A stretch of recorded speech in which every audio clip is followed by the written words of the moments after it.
welcome to the Antique Trader, and we're here taping a program out of the Crafteaks Mall in Northwest Military in San Antonio, Texas.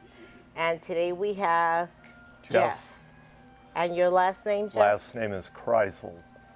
And what do you do for a living besides collect records? My brother and I own an Office Supply America over at Van Buren Loop 410. The records and collectibles are a sideline, which we enjoy doing. I got into the records by, one day I walked in a thrift shop and they had records all the way around the store. So I asked the owner of the store how much he wanted. He said $100. So I took them sight unseen, loaded up 2 truckloads and took them home. Oh, let me ask you a question. Let me stop you right there. Okay. Sight unseen. What makes you want to spend your money for something sight unseen? What went through your mind at that point? That's very interesting. We had just started renting space in an antique mall, and I figured for $100, you wanted something to put in there. Yes.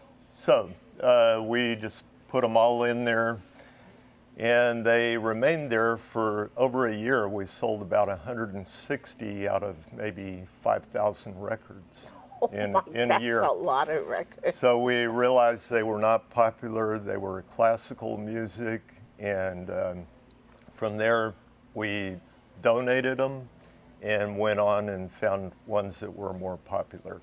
Now, you had a collection probably of elevator music, is what you did. Yes, we did. We really did. Okay, let's go on to your collection here. Tell us about this one. That is a record that I found. It's one of Elvis Presley's first albums, and looked it up. It's very popular. So I figured I won't sell that one. I will frame it and hang it up on the wall. So that one is a record that I would want to keep. How many of these records, if you're anything like I am, I will buy something that I say, oh, well, I don't know if I'm going to keep it or not, but it ends up in your house on your wall. How many of these do you have on your walls at home?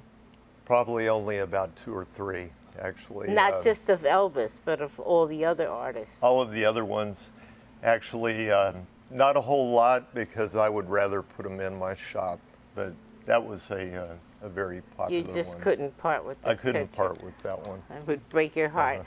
And what does this say in the back? What does it talk about in the back? It just gives values of that record and what they go for.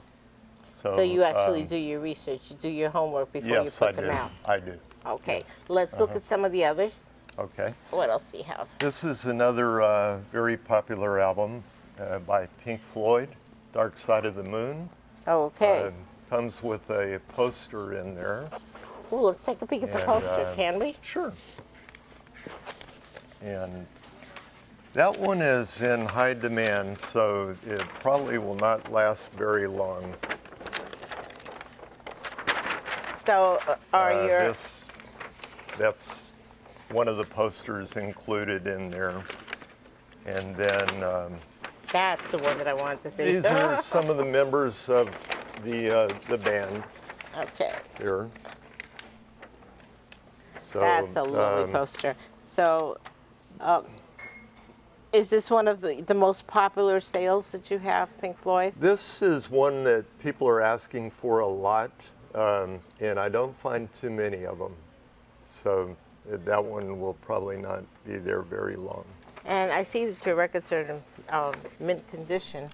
Most of them are, and the cover is very important on a record. The cover is actually probably more valuable than the record itself.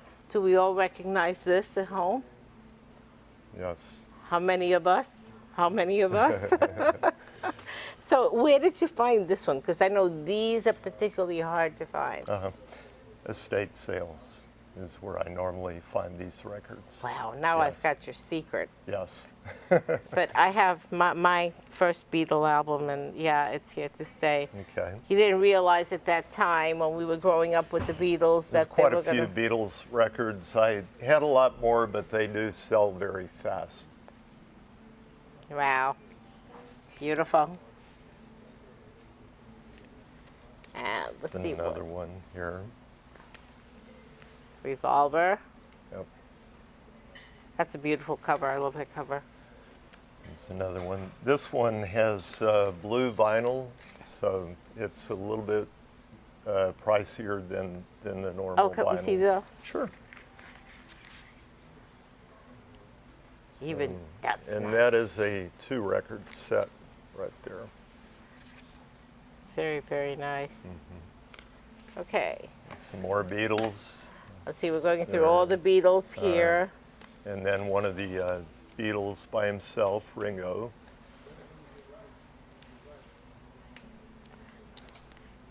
Ringo's been very popular, but he's not as noisy as all the others are, grabbing all the attention because they're doing this, that, and the other thing. He Right, pretty much seems to have stayed by himself. and he should.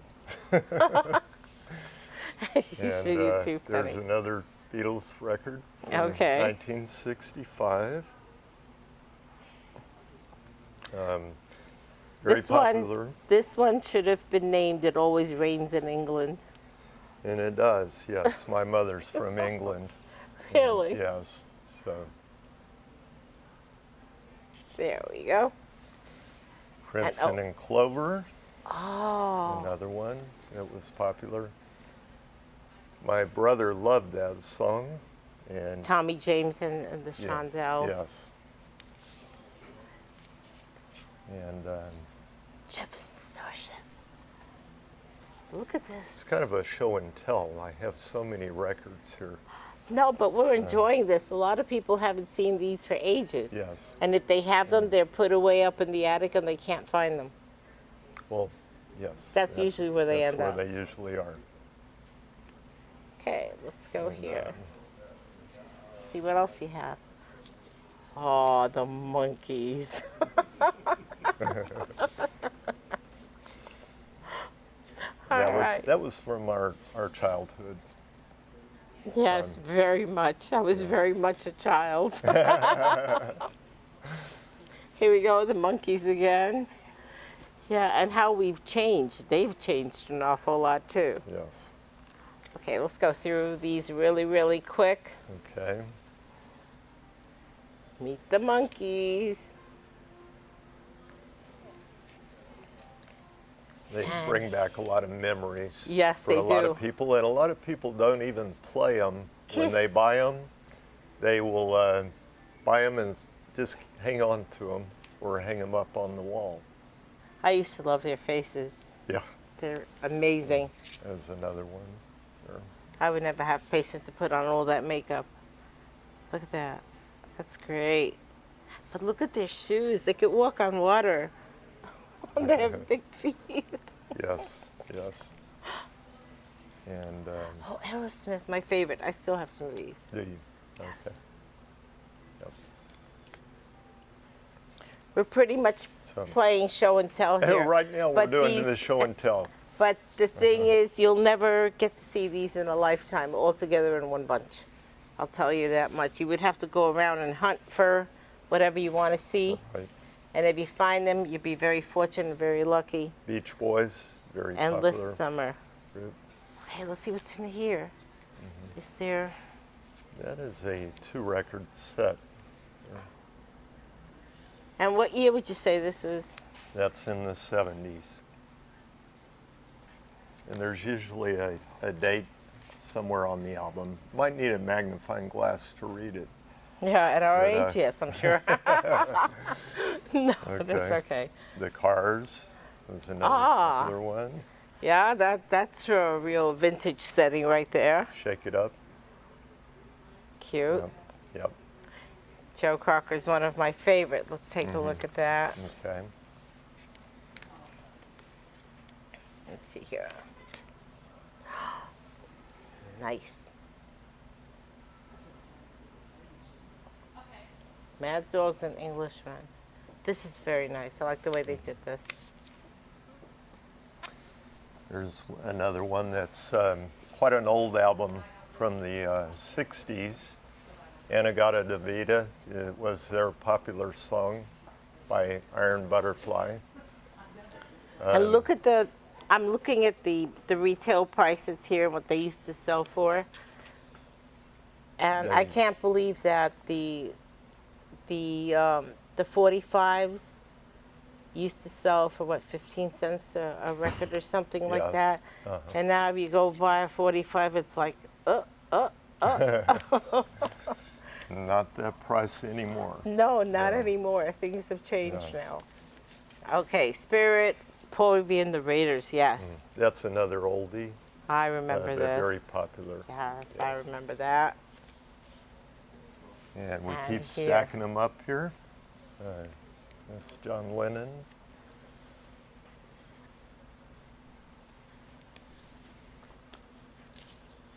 Good old John. Just a fraction of the records that we have. So And how big is your collection now that you have in the store? probably about 4,000 albums now. Between both locations or one location? Between both, Between both. yes. And you actually go, every time you go out, let's say for example, just as a weird number, when you go out saying, I'm going to bring back 4 or 5 records at a time, or you bring up more than that usually? Usually I'll buy them by the box load and go through them. Whatever I don't want, I'll donate. And then the other ones I'll catalog and keep. Catalog So- and keep. How do you catalog your records? Well, just by doing research, writing all the information down about them. And How many then, times a week do you do this, and how long does it take to catalog all these records? I do it whenever my wife will let me. There's so much to do at home. But we do it probably once a week, some records, yes. Well, that's good. It's a nice yeah. pastime. Yes, it is. Okay, so I know we have a couple of others to go through, but we're running out of time. And Okay. thank you for being on the Well, program. thank you. I appreciate And that. I love everything you have, and I'm Okay. waiting. I can't get to the store to see your collection because I know Okay. that I'll want some of these, Okay. definitely. Well, Thank you so much. And when we come back, we're going to have David with his coin collection. We'll be right back.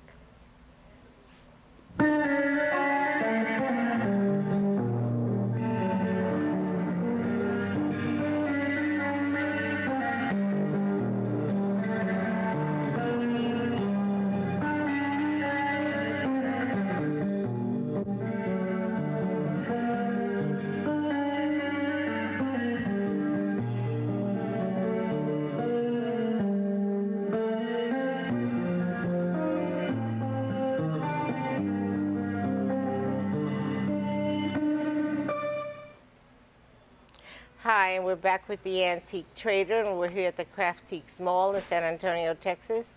And I have a very special guest for me, David. And David collects coins and Scripophily. Scripophily is what we call all this paper that you see right here. okay. And let me ask you a question. What type of a background do you have? What do you do normally besides this? I Well, assume this is your hobby. Yes, this is. This is my weekend thing. I actually have my degree in chemistry, and I use that to write test questions for a living, believe it or not. Standardized test questions. Interesting. Very, very interesting. So how did you get into collecting all these things? Well, my dad got me started when I was, I think about 9 years old. He showed me a coin made out of zinc from Belgium or some country like that in Europe. And I just got so interested in learning about the culture and history of the coins I collected and everything. It just stayed with me ever since I've been a child. That's what we're all about here. We're about collecting and the history of collectibles. Tell us about this coin that you have right here. Let's see if we can bring it up close enough. That right there is called the peace dollar. That was they started minting those. The United States Mint started minting those in 1921, and they called it the peace dollar because of World War I had just concluded, and that, of course, was the war to end all wars. So we are now entering the period of peace after that time, and that's what they. That's why you see Miss Liberty on the coin like that. Miss Liberty's on the front right here, and then you have to turn it upside down. It's not like back to back. Right.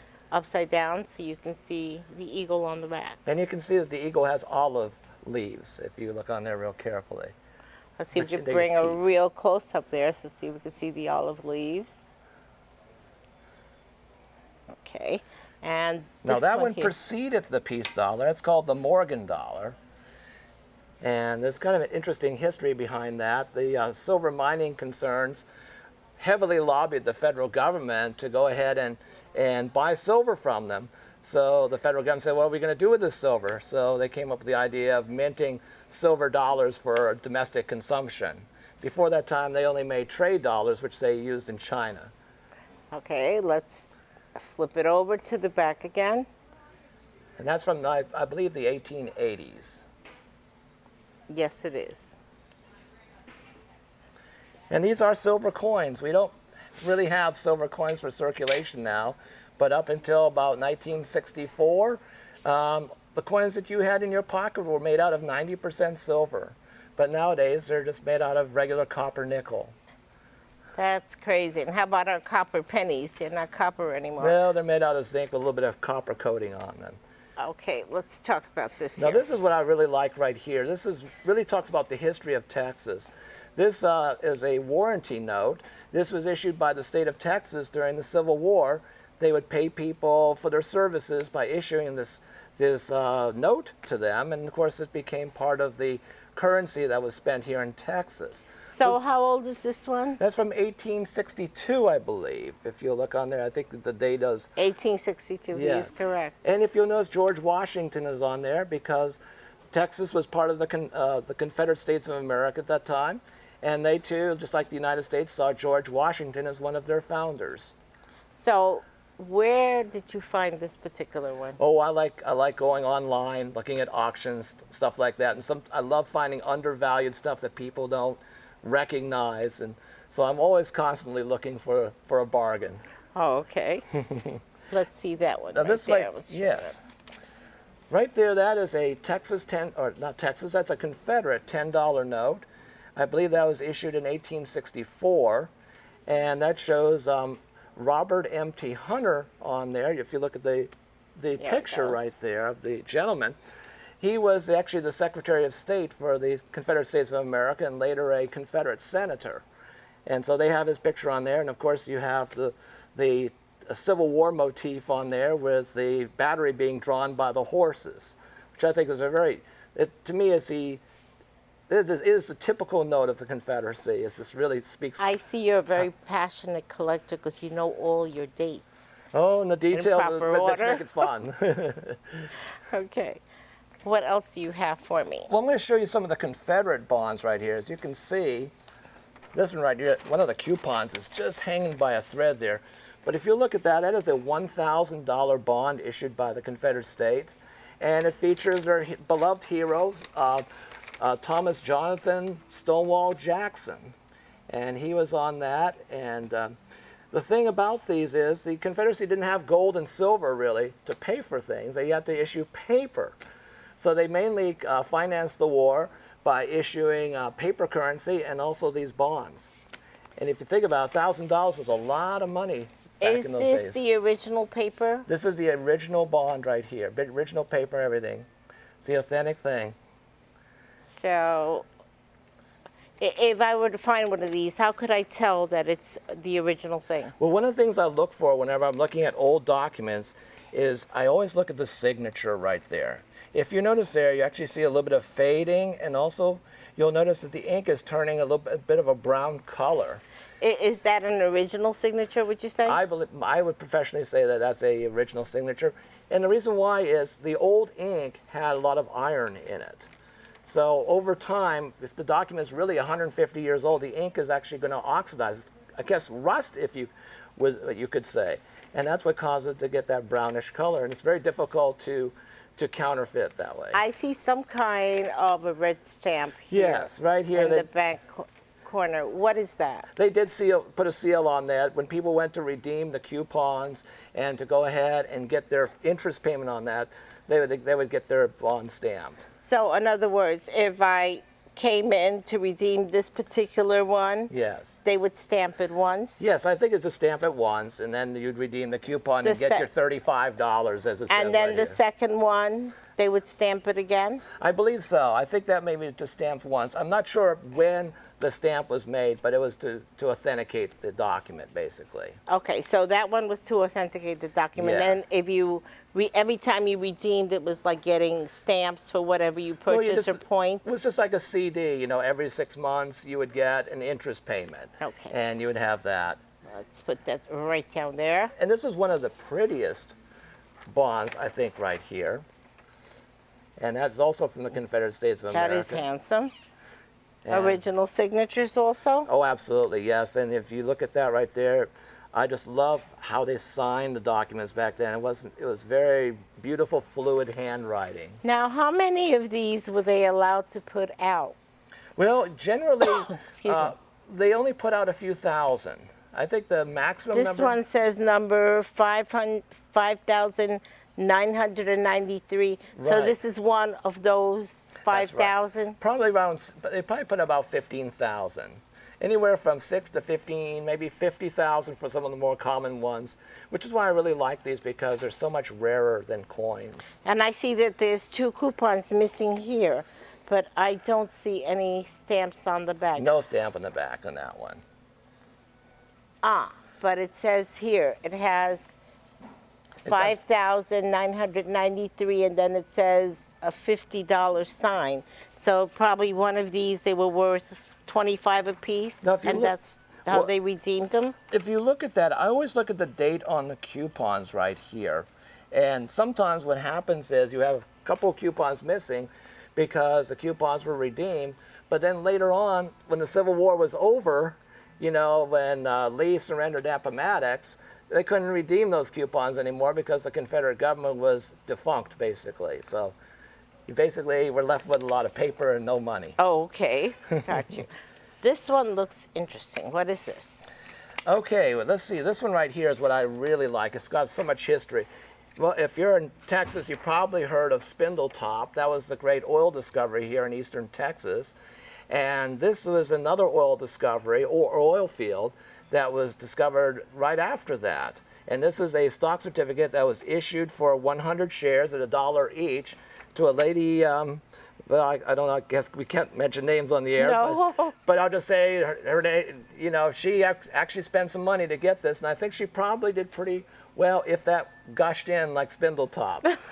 And let's see what this has on the back. It just has your authentication there on the back, and That was That's issued in it. 1920.